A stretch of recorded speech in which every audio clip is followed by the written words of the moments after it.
Hello दोस्तों, कैसे हैं आप सब। उम्मीद करते हैं बहुत अच्छे होंगे। आज की कहानी है प्रभु का न्याय। आइए पढ़ते हैं इस कहानी को। बहुत समय पहले की बात है। एक छोटे से गांव में रघु नाम का एक गरीब किसान रहता था। मेहनती था, परंतु उसके पास ज़मीन बहुत थोड़ी थी। वह रोज़ सुबह से शाम तक काम करता, लेकिन गुजारे लायक ही अन्न मिलता। गांव में एक ही धनी साहूकार था जिसका नाम लालचंद था। लालचंद का स्वभाव अत्यंत घमंडी था। वह अक्सर गरीबों को तंग करता और जरा सी कर्ज देकर पर भी उनकी ज़मीन पर छीन लेता। एक दिन की बात है, रघु की बैलगाड़ी टूट गई। खेत जोतने के लिए उसे बैल की ज़रूरत थी।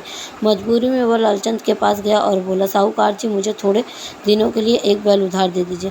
फसल कटेगी तो मैं लौटा दूंगा। लालचंद ने तिरस्कार भरे स्वर में कहा, ठीक है, लेकिन अगर समय पर बैल नहीं लौटाए तो तुम्हारी आधी ज़मीन मेरी होगी। रघु मजबूरी में मान गया। उसने बैल लिया और खेत जोते, परंतु उसी समय गांव में भयंकर सूखा पड़ गया।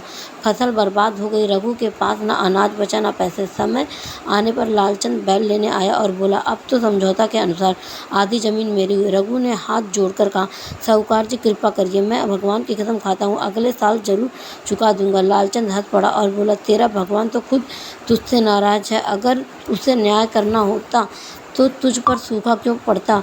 यह सुनकर रघु दुखी होकर पास के मंदिर में गया और मूर्ति के सामने रोने लगा। हे प्रभु, यदि सचमुच आप हैं तो मेरी न्याय कीजिए। कुछ ही दिनों बाद गांव में भारी वर्षा हुई। रघु की ज़मीन पर खूब उपज हुई। उसने लालचंद का बैल लौटा दिया और उसके साथ ब्याज भी चुका दिया। उधर लालचंद की ज़मीन पर कीड़े लग गए। पूरी फसल नष्ट हो गई। लोग कहते हैं यह प्रभु का न्याय है। जिसने मेहनत कश को तंग किया, उसका अहंकार प्रभु ने तोड़ा। लालचंद शर्मिंदा हो गया और रघु से माफ़ी मांगते हुए बोला, भाई, अब से मैं कभी गरीबों का शोषण नहीं करूँगा।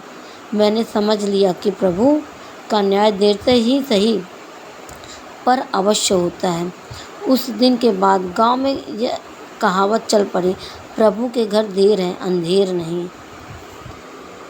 आपको कहानी कैसी लगी प्लीज़ कमेंट में ज़रूर बताएं और लाइक सब्सक्राइब ज़रूर करें। Thank you.